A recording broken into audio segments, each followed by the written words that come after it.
កណ្ដាលវាលស្រែខ្ញុំអង្គុយនៅភូមិស្ដាប់សំឡេងចលផាត់ដូចជាសំឡេងអូនសាច់អូនទៅភ្នំពេញអូនបំភ្លេចអ្នកស្រុកស្រែបំភ្លេចប្រស្នាដែលធ្លាប់តែស្មងនឹងស្រី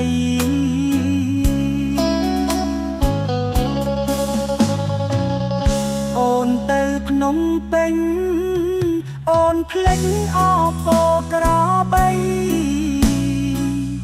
បំភ្លេចសំដីដែលស្រីសន្យាពីមុននៅកណ្ដាលវាលស្រែខ្ញុំនឹកអូនរៀងរាល់ថ្ងៃ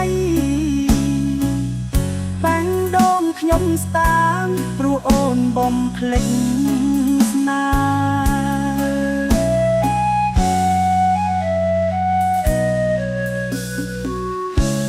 ៍ខ្ញុំធ្លាប់នាំអូនដើរលេងនៅផ្លូវខាងសັບក្របីរបងយើងនៅតែ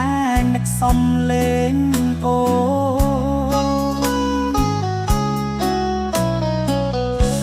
ប៉ុន្តែអូនភ្លេចហើយទៅរកជីវិតទីក្រុងខ្ញុំនៅស្រុកស្រែជាមួយ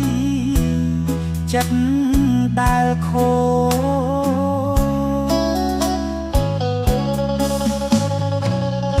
អូនទៅភ្នំពេញអូនភ្លេចអបក្របីបំភ្លេចសំដីដែលស្រីសន្យាពីមុន